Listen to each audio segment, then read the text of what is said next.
Канял съм в студиото един многострадален бизнесмен, български, Янко Бойоклиев. Добър ден. Здравейте, господин Христов. С който ще говорим за неговата одисея и ще се опитаме да направим тези глобални изводи. Сега аз искам да поздравя предварително господин Бойоклиев, защото много бизнесмени ми отказват. Просто се страхуват да говорят за проблемите си. Смятат, че ще стане по-лошо от това, което е. Но дали може да стане по-лошо, ще видим накрая. Може би е хубаво с няколко думи да въведем зрителите на телевизията, макар че предполагам повечето от тях са наясно вашия случай христоматиен и емблематичен за това, което се случва в България. Първо, добър ден на аудиторията на Пловдивска обществена телевизия, на моите съграждани. Много от съгражданите са наясно, тъй като това е случай, който от 2002 година и трета, така активно в медийното присъствие. Това е вече 9 години. 9 години и нещата, как да кажа, през тези 9 години ще го обобща така с една дума, отчаяващи, за позицията, която заема държавата с нейните институции към проблемите на хората, които инвестират пари в държавата. За бизнеса. Нека да припомним с няколко думи. Аз ще обясня на хората, донесъл съм и снимки, за да покажа, защото визуално това, което се види, е много по-добре от това, което ще обясни човек с думите. Аз закупих, показвам началото на пастървото ми стопанство в град Лъки, една хубава, красива местност, 1997 година, на проведен търг, това стопанство в град Лъки. Така ще ги показвам снимките. Да. И през това време аз вече бях регистриран фермер-рибовъд официално в Министерство на земеделието. Като държах няколко язовира, 5 на брой, и в община Брезово. Занимавах се вече активно с рибовъдство. 2003 година, показвам тази снимка, защото тя красноречиво показва на аудиторията какво заварих аз, като се качих горе. Част от клетките от местни хора бяха засипани с пръст и в тях си бяха направили нивички. Своевременно уведомих полицията и прокуратурата, за да си вземат мерки, да се преустанови това, което е направено и да се изчистят тези селско-стопански продукти, които са вътре, и да се възстанови първоначалното състояние на клетките. Сега, показвам тук още веднъж, това е най-горната клетка на пастървото стопанство, която е до реката. Тази празната, която е. И показвам тук долу, искам зрителите да обърнат внимание на тази снимка. Тя е много показателна за начина, по който клетките са били запълнени с пръст и камъни. Сега, 2003 година, когато започна дознанието, надявам се показват тази снимка, аз ще задържа малко, за да я виждат хората. Уличените записаха, че пръста и камъните са от предошлата река. Господин Христев? Не, няма как да бъдат от предослата. Ясно си личи, че е сипано с самосвал. Те си личи, даже едната купчина още не е разклана, вижда се клетката как е на бетон и има само малко мъх, което е нормално за такъв тип съоръжение, да има малко мъх по дъното на клетката. Едно към едно от човешка дейност. А какво установи дознанието? Тъй като уличените дадаха показания, и това са прие от полицията и прокуратурата, прекратиха дознанието, защото било от предошлата река. Интересно. Това е, как да го наречем? Измиване на ръцете или... Аз се извинявам, показвам друга снимка. Това може ли да е от предошлата река? Ясно се вижда просиката, виждат се и те големи камъни. Това може ли да го дигне река? Изобщо реката има ли такива камъни? Реката, където тече, камъните са кръгли, всеки човек знае. Особено планинска река. Това е закарано и изсипано с самосвал. Тук вече удрям много сериозно внимание за професионализма и подготовката на работещите в българските институции. И визирам конкретно МВР и прокуратурата. Не може да си затварят очите пред такива очеизвадни неща. Показвам още една снимка, на която ясно се вижда тук горе остатъка от купчината, пръст, която е сипана с самосвал и долу камъните. Нали? Да. Това не е от придошла река, нали? На всеки очеизвадно се вижда, че не е така. Очеизвадни неща, пред които институциите си затварят очите. Ето показвам тази снимка. Тази снимка, нека да се обърне внимание на тези тръби, които са застанали под... Да, стърчат. Стърчат, нали, по един странен начин. Аз извинявам, тази тръба да й вкараш метален прът и да искаш да огънеш, така не ставаш, защото тя е много здрава. Това е станало от напора на изсипаните с самосвал пръст и камъни. И то се личи, нали, пръста и камъните, които са били докарани и изсипани с самосвал. Още по-фрапиращо е следващото самоуправство, което се направи горе. Нали, по този случай ме разкарваха по институциите, да не ви казвам как. Добре, защо? Наясно сте с... Защо заеха такава позиция? Значи, за да заема такава позиция, би трябвало някой местен силен човек да стои. Моето лично мнение е, че местни се прикриват един на друг, тъй като хората се познават и да не си търсят отговорност. А всичко в първото самоуправство можеше да приключи много просто. Трябваше да им направят един протокол, нали? Да им дадат срок да го изчистят и това щяха да приключат нещата. Тук няма престъпление до този момент. Да. Но ако това не се направи, нали, оттам нататък вече по буквите на закона се говори вече за съвсем друг смисъл. Нали? Вече става въпрос за състав на престъпления, които се третират наказателния кодекс. Говоря за лъжесвидетелство, говоря за укриване на престъпления, нали? Сериозни неща, които са били допуснати. И аз не разбирам защо. Още повече аз своевременно, още с първите писма, уведомих българските институции, че пастървовъдството, нали, когато видях, че нещата зациклиха, е интензивно рибовъдство.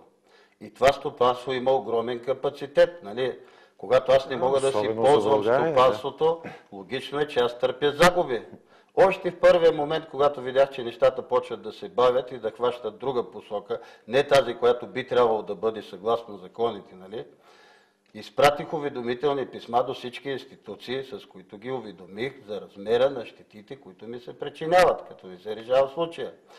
Дори заведах 2005 година дела в окръжен съд Пловдив и вместо да се даде ход на делото, съда ги върна обратно в прокуратурата. Това е по закона за отговорността на държавата. Нали. Търсих си правата, нали, като собственик, за това, че търпя щети от незаконосъобразни действия на служители. Нали? Позволявам се го кажа официално. То е очеизвадно, няма какво да се коментира. На каква стойност са щетите, които търпите? Как? Аз съм записал много точно в документите, искам и хората да знаят. Пастървовъдството е интензивно рибовъдство. Моето стопанство, бетонните клетки, в които се отглежда пастърва, са 5300 квадратни метра. В 1 декар, в 1000 квадратни метра, се отглеждат 50 тона пастърва. 5300, това прави над 250 тона пастърва. Или превърнато в левове, всяка година на мен ми се причинява щета 2 милиона и 100 хиляди лева.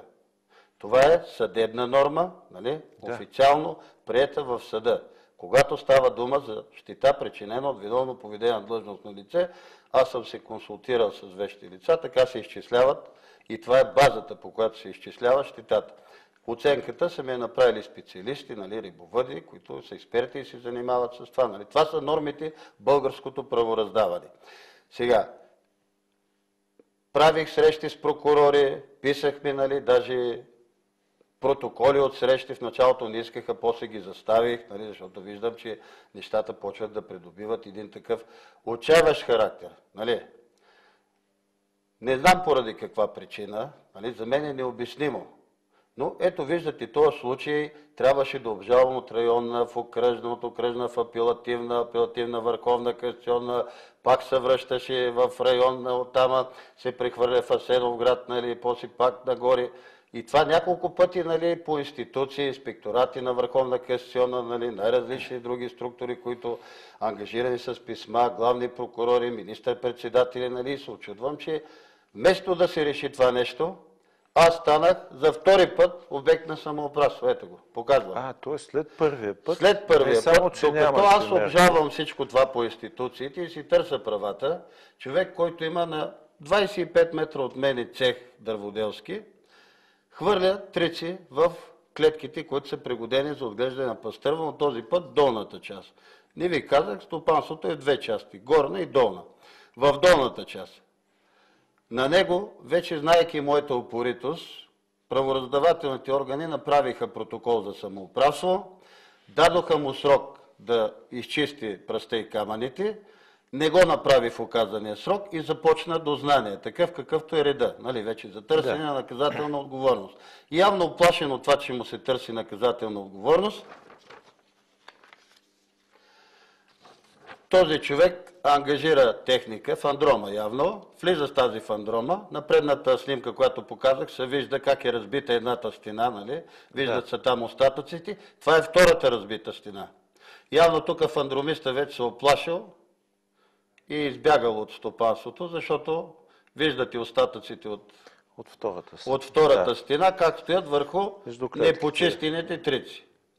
И сега, това, което аз не мога да разбера е, при такива очеизвадни доказателства, нали?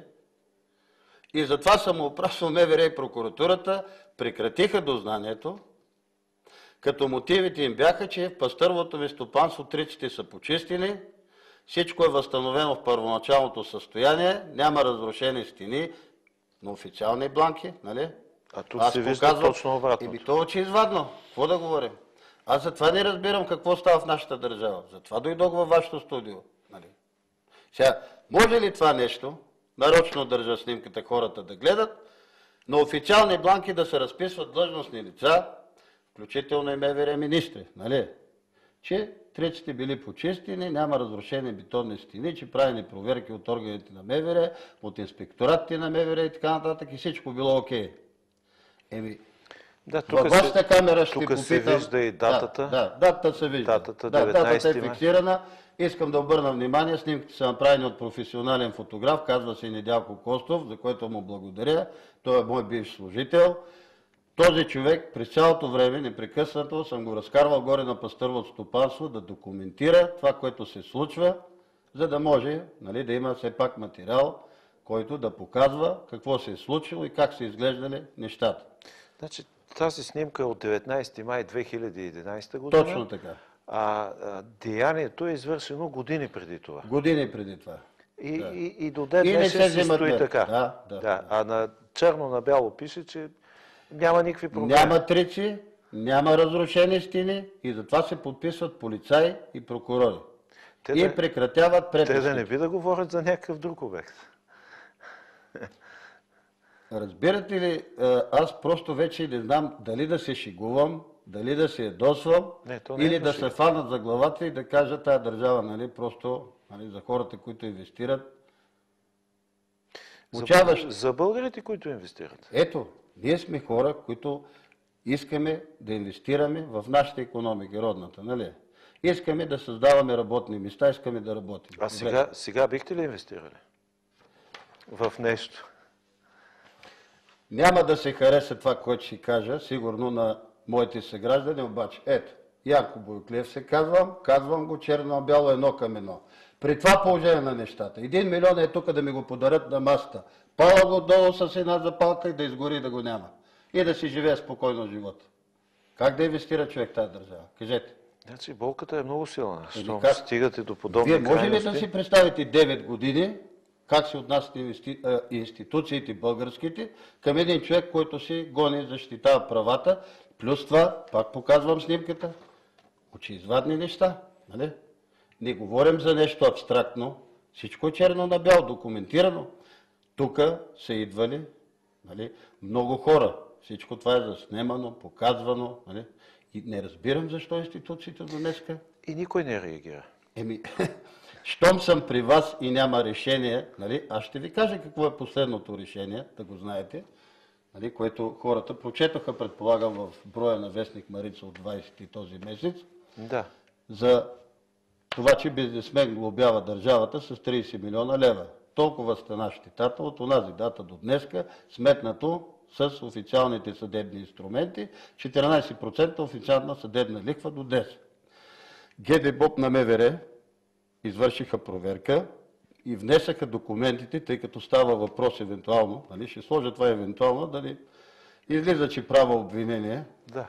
Член 288 от Наказателния кодекс, длъжностни лица с имунитет, което е подсъдно на Софийска градска, и ГДБОП внесе документи по служебен път Софийска градска прокуратура.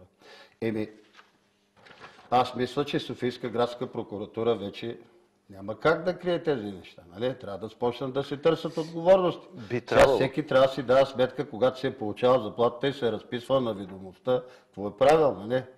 Все пак хората, които работят в тези институции, би трябвало да са грамотни юридически, да знаят, когато укриват това, какво правят, според мен.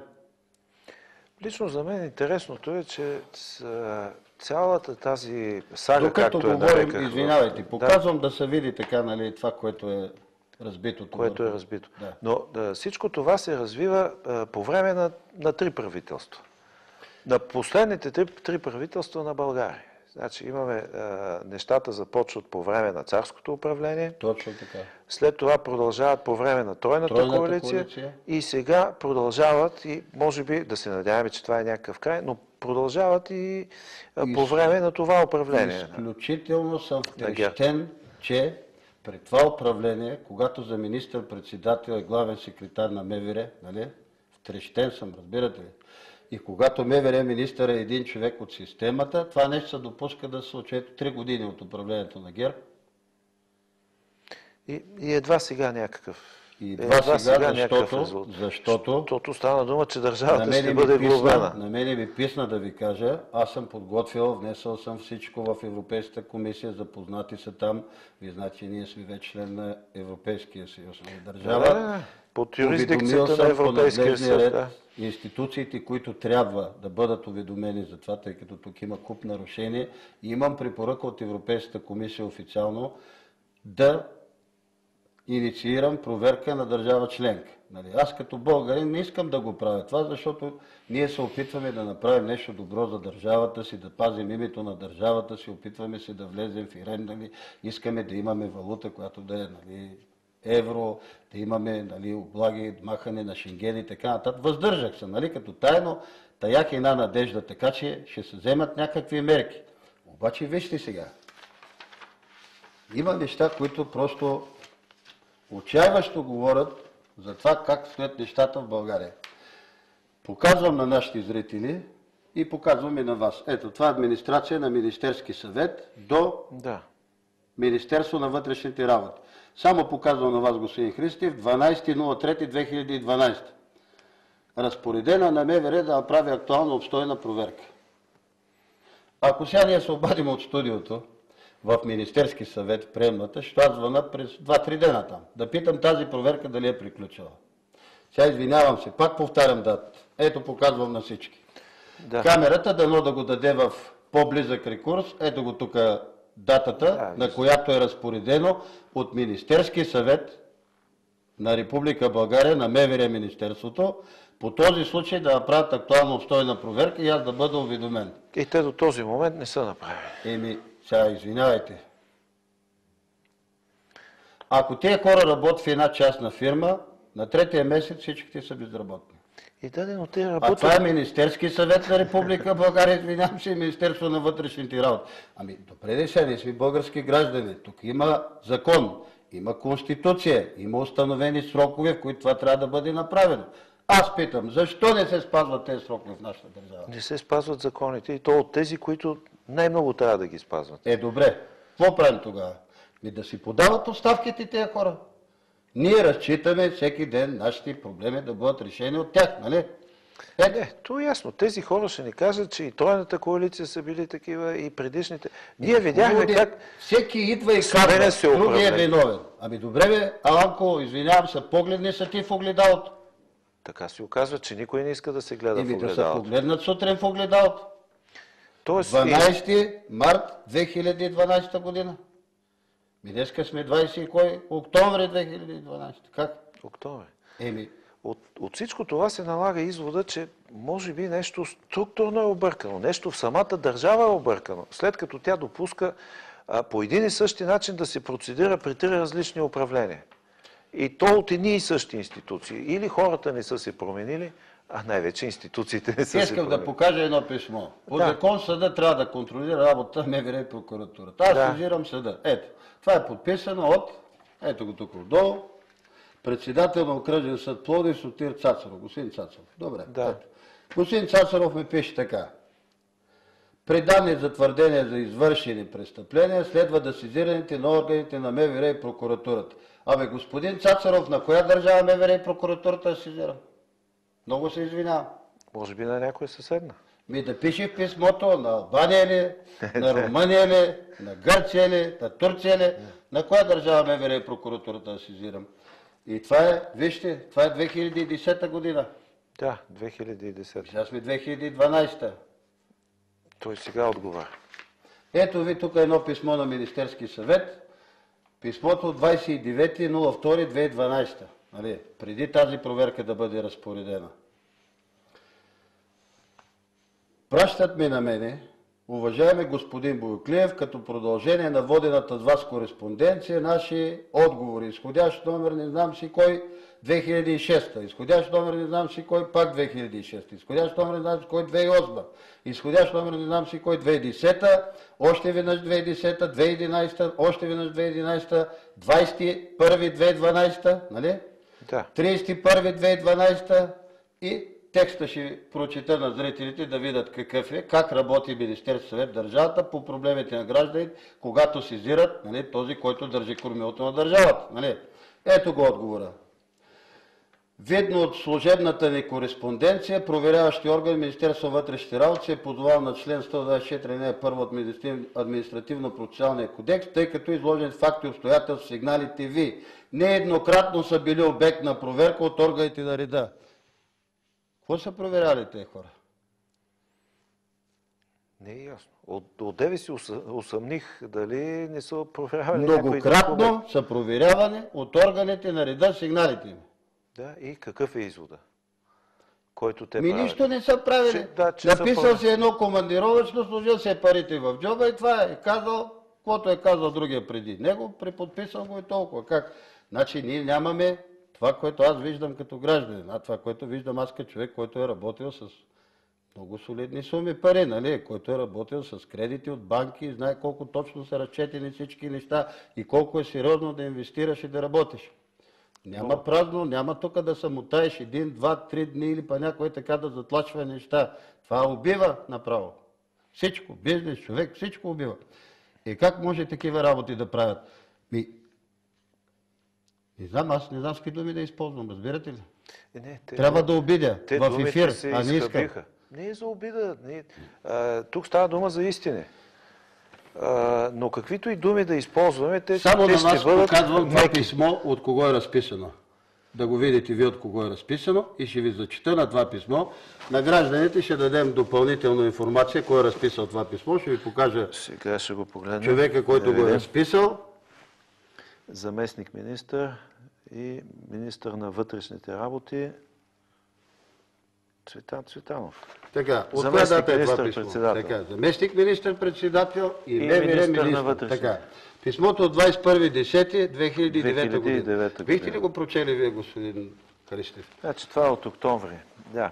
Нека да чуят зрителите, моля всички, които слушат в момента Пловдивска обществена, да чуят съдържанието на това писмо. Видяхте снимковия материал. Ако искате после, ако дадат време ефирно, коментирайте. Аз дигам ръце. Значи писмото е до господин Иван Костов, председател на Комисията за контрол на ДАНС в 41-то Народно събрание на Република България, т.е. настоящото Народно събрание. Точно така. Отговор на питане на комисията, което касае вашия въпрос. И отговорът е следния. Във връзка с изпратения от вас сигнал от Янко Костов Бояклиев от град Пловдив, предоставям на вниманието ви следната информация. По множество сигнали с идентично съдържание, получени в МВР, са извършени проверки, за резултата, от които господин Бояклиев писмено е уведомен. Може би това писмо, в което ви казва, че многократно са проверявали. Не са установени данни за неправомерни действия и неизпълнение на служебните задължения от страна на полицейски служители от Районно управление на МВР Асеновград и от Окръжна дирекция на МВР Пловдив. А ние на снимката от 2011 година видяхме друго. Само ви моля, прочетете го до край да го коментираме след това, защото вие като прочетете нататък съдържанието ще паднете. Разбирате ли? Аз съм седнал. Да. Добре, че сте седнал. Прочетете го. Така, през 2002 година Янко Боюклиев е констатирал, че някои от клетките на рибното му стопанство в град Лъки са засипани с пръст и в тях жители на града отглеждат земеделски култури. В тази връзка е депозирал сигнал за самоуправство до Районна прокуратура град Асеновград и Районно управление на МВР Асеновград. Извършена е проверка от полицейските органи, при които на Катя Назарова, Ангел Красимиров и така нататък, изброени са няколко човека, от град Лъки са съставени предупредителни протоколи по реда на Закона за МВР. В указания в протокола срок същите са премахнали насажденията, насипаната от тях пръст и са освободили стопанството. Материалите от проверката са изпратени в законно установения срок по компетентност на Районна прокуратура Асеновград с постановление номер 799 от 16 април 2004 година на прокуратурата е отказано образуване на досъдебно производство. Постановлението не е обжалвано в законно установения срок пред Окръжна прокуратура в град Пловдив. По случая е извършена проверка и от Военно-окръжната прокуратура в град Пловдив, при която не са установени данни за нарушение при изпълнение на служебните задължения от полицейските служители на Районно управление на МВР Асеновград. Янко Боюклиев е подал през 2005 година нов сигнал за самоуправство, изразяващо се в запълване с дървени стърготини на някои от клетките в рибното му стопанство в град Лъки от близката дърводелска работилница. По случай образувано дознание номер 660 от 2005 година срещу Румен Емилов Чукалов с оглед на данни за престъпление по член 323 алинея 1 от Наказателния кодекс. По време на провеждане на процесуално-следствените действия триците са премахнати и е възстановено първоначалното фактическо положение. В тази връзка е издадено постановление 1310 от 2005 година на прокуратурата за прекратяване на наказателното производство. През 2007 година Боюклиев е депозирал нов сигнал до Районната прокуратура във връзка с това, че в някои клетки триците не са напълно изчистени. След извършена проверка, цялостна проверка, по случай от полицейски служители от Районно управление на МВР Асеновград и служители от община Лъки, с постановление номер 668 от 2007 година на прокуратурата е отказано образуване на досъдебно производство. В настоящия сигнал не се съдържат нови факти и обстоятелства, поради което на основание член 124 алинея 1 от АПК, Административно-процесуалния кодекс е оставен без разглеждане. Заместник министър-председател и министър на вътрешните работи Цветан Цветанов. Сега ходи и инвестира в тази държава. Самия вътрешен министър казва, че това, всичко е наред. не е така. Да. От снимките нашите зрители се убедиха, че нещата стоят по друг начин. Тоест, слушай какво ти казва. Не е важно какво е в действителност, слушай какво ти казва. Добре сега. И искаме да създадем нещо, някаква идеалистична представа за нещата, как се движат, как се... Това, което се случва с вас е симптоматично. То е показателно защо чуждите инвеститори си тръгнаха от България. Значи нещата не опират само до кризата. Опират и до тази сигурност от страна на правораздавателните органи, на съда, на прокуратурата, която да ти гарантира, че ти можеш да правиш бизнес нормално. А след като на вас, един български гражданин, не може да се гарантира, след като по този начин се подиграват с вас, какво остава за чуждите инвеститори? Ние знаем, че капиталистите са страхливи хора.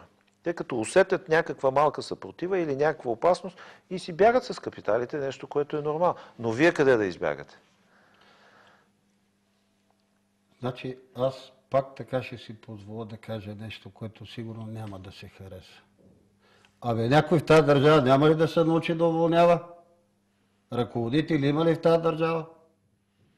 Аз се извинявам, а ето тук пред камерите. Пловдивчани ме познават. Нали? Знаят фирма Буйко. Израснали са поколения при мен по заведенията. Знаят, че заведения ми са откривани лично от Милчо Левиев. Нали? Известен човек в града, създал толкова работи. Нали? Не е случайен човек. Аз не знам как да се чувствам аз в собствената си държава, разбирате ли? При това отношение на институциите. Каква е целта им? Освен да съсипат бизнеса на един човек и това да е нещо организирано и да се прави с цел от хора, които по някакъв начин имат власт и дават гръб на тези, които си позволяват да крият престъпления. Аз не мога друго обяснение да дам. Как един човек, който си взима заплатата всеки месец, ще си позволи да прави това? Ето, че си позволяват. И го правят. Добре, позволяваха си. Позволяват си и го правят многократно. Така, за съжаление. Запазих. И вместо вие да се занимавате с този бизнес, за пастъровото стопанство, вие влизате в една кореспонденция с различни институции. Но това ли е вашата работа? Да си кореспондирате с институциите, да си губите времето, да си губите парите? За 9 години аз остарях, дето има една дума. Може ли да имам този ентусиазъм, който имах преди 9 години, да го имам сега? Нали? Естествено, че не. За всеки човек е важно всяко нещо в едни нормални, разумни срокове да се реши. Това 9 години, това е убийство за бизнеса на един човек. Така е. И затова сега държавата ще бъде наказана от мене, можете да бъдете сигурен, позволявам си официално да го кажа в студиото. Разчитам, че проверката, която направиха ГДБОП на МВР, показвам ви тук документа, нали, постановлението, ето го. Постановлението е от дата 14 септември 2012 година. На 14 септември 2012 година приключи проверка на ГДБОП на МВР и тъй като в проверката, на база на това, което аз съм повдигнал като обвинение, се стига до така, нали, едни общи. Да не използвам сега, нали, че някой го обвинява да го казваме в ефир, но тъй като става въпрос за евентуално, ще използвам думата, 288, мисля, че това беше от наказателния кодекс, ето го, 288 от наказателния кодекс, а на това да подсъдност е Софийска градска прокуратура, ГДБОП изпрати материалите по преписката по описа на Софийска градска прокуратура с копия до мен. И сега обръщам се от ефира на вашата телевизия към Софийска градска прокуратура. 9 години чаках. Крайно време вече, нали, нещата да придобият едно, не знам как да кажа, би трябвало да придобият човешко развитие на тези хора, да се потърси отговорност. Как може такова нещо? Макар че от това писмо на министър Цветанов и заместник министър-председател, ние оставаме с друго впечатление. Значи, някой бърка, или той бърка, или ГДБОП бърка. Това писмо на министър Цветанов е от 2009 година. Да не забравяме. 2009. Тогава изтече много вода. Събраха се много допълнителни доказателства, извършиха се много действия, нали, заснеха се филми, дадоха се пресконференции. Всеки може, който има интерес. В YouTube сайта съм качил, нали, и пресконференцията, и разни други неща, да не могат да ги гледат свободно там, за да видят за какво става въпрос. Аз се принудих да заведа екип, който да направи снимки, да направя филм и да го излъча на пресконференцията и да покажа всичко, за да видят хората тая абсурдност на нещата. А от другата страна, няма снимки, няма филми, с които да докажат, че са прави. Аз не разбирам как работят. Вижте сега. Не знам дали мога да си позволя така малко думи, казани от полицай, да ги кажа в студио. Те са цинични малко, разбирате ли? Аз бях изпратил снимки, направени от господин Костов, нали, професионален фотограф на диск с всичко, да им покажа, че триците не са почистени, че има разрушени стени и така нататък. Изпратих ги до началника на районното управление в Асеновград. И бях извикан след това с призовка, полицай Трачев се казва. Районно управление на МВР, град Асеновград. И влизам аз, нали, с призовка съм в кабинета му и ме пита той. Кажете, господин Бояклиев, нали, какви претенции имате? Викам, какви претенции имам? Изпратил съм ви документи, вие пишете едно, на снимките се вижда съвсем различно. Нито пръста и камъните са изчистени, нито триците са почистени, стените са разрушени, нали, стоят на всичкото отгоре върху непочистените трици. Нали? Трябва да си давате сметка, че аз като не мога да си помня стопанството, губа пари. На мене ми идва данъчната декларация на дата Хикс и няколко дена след това получавам писмо от община Лъки, ако не платите до тази дата, дело, нали? Завеждаме срещу вас. Аз се извинявам много. И знаете какво ми каза полицая, когато му казах тези работи? Не знам дали мога да го кажа в ефир. Кажете го. Синичко е. Вика господин Бойоклиев, присъединява ме, вика, работа за вашите претенции. Полицай ми казва на мен, в кабинет на МВР, в сграда на МВР. Присъединява му работа му било за моите претенции. И вика, изобщо не ми пука. Това също е много цинично, което каза. Какво е написала във вестниците, оная курва от Държавна сигурност журналистката, аз не я познавам много добре. Аз станах, викам, аз такова нещо няма търпа. Тръгнах да излиза, фаща ме за ръката. Викам, няма пускай. Няма пускай, че както ме паднало пердето. И слезах при началник. Уведомих началник. Не видях някаква реакция. Така. Пратих му писмо за това, за да се документира. Никаква реакция. Изпратих на МВР министъра писмо. Никаква реакция. И какво става това нашата държава? И явно милиционери управляват. Ми да си ходят, защото не могат да управляват. Явно, сигурно още се стоим в късния социализъм от 80-те години. Не знам дали мога да си го позволя да го кажа, нещо да не наруша правила, установени такива медийни, защото ние хората, които работим, малко сме така, право ме в очи. Когато се казват истини, какви правила се ходят като не могат. Аз знам така. Ако аз не мога, си отивам, нали? Някой друг идва на мое място. Никой няма да търпи аз да не мога да работя, нали? Аз ще фалирам. Еми добре, сега, що да ги държим такива, дето не работят и не им се търси отговорност нищо, взимат си заплати, утре трябва да им плащаме и пенсиите. Пак ние, които работим и които навъртат на шиш тук по толкова години. Аз не съм съгласен с това. И не знам да има един български граждан, който да е съгласен с това. Не, няма, но разликата е, че вие се борите, докато голяма част от българите предпочитат да махнат с ръка и да кажат, то управия няма, ами да не си го слагаме на сърце. Но по този начин се нанася удар върху това, което наричаме зараждащо се гражданско общество, от което сме много далеч. Защото причупене гръбнака на бизнеса, смачкане, стъпкане, вкаране във ъгъла, оттам нататък за какво гражданско общество говорим, за какви граждани и контролиращи и изграждащи държавата. Няма как да се случи. Едно нещо не може да си обясня. Ето сега. Това не може да бъде скрито. То е очеизвадно. Пратил съм предложение писмено на министър-председателя Борисов за среща. Държавата да се споразумее с мен, за да не се трупат повече лихви, нали? То очеизвадно, какво го коментираме това? Да. Съгласен ли сте, че очеизвадно? Напълно, напълно. Аз не вярвам и някой от зрителите да не е съгласен, че това е очеизвадно и че се е кривало през годините от тези, които е трябвало да свършат работа и да потърсят отговорност. А не се е свършили. Това е нещо, което просто безкоментарно, нали? Така ще го квалифицирам. Доброволно споразумение, държавата да си заплати към мен това, което виновно ми е причинено от нейните служители, на които тези, които са били ръководители, не са обърнали внимание. Защото, казвам го от ефира на вашата телевизия, ако не го направят сега, за следващата година съдебната лихва, която е 14%, на тези 30 милиона прави 4 милиона и 200 хиляди лева. И още 2 милиона и 100 хиляди щета по капацитет от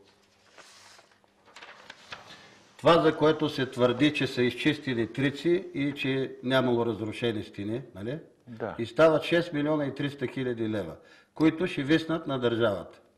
Мен има яд, че няма да ги плаща някой там хикс игрек, а трябва да ги плащат пак всички хора. Разбира се, данъкоплатците. И затова апелирам към хората. И нека, когато мълчат, да знаят. Това е вашия случай, но има много подобни случаи. Когато се плаща безхаберието на държавни служители, на институции. Е засипан от дела на българи, които печелят делата. Да, лошото е, че държавата ги губи. Да, държавата ги губи. И пак всички плащат. Факт, да. Добре. Потърсиха ли на някой сметка за това, че го е допуснал? Не. Айде бе, потърсете на някой сметка. Ето, показвам го. Да го гледат хората. Нека да приключим така, да се надяваме, че ще има някакъв резултат от материалите, които са вкарани в Софийска градска прокуратура. Аз също апелирам към съдиите там, Софийски градски съд. Да. Също апелирам, нека да си свършат работата, но и гражданите на България, ако искат да се наричат граждани, трябва да свършат своята работа. И когато гласуват за някой, когато избират някой да ги управлява и да назначава по места съответните хора, или да махне съответните хора, нека много добре да мислят и да си дават сметка. Защото след това плащат. И плащат много. Благодаря ви, господин Буруклиев. Аз се надявам, че вашия въпрос ще бъде решен и че така ще имаме някаква светлинка в тунела. Благодаря и на вас, уважаеми зрители, за това, че бяхте с предаването.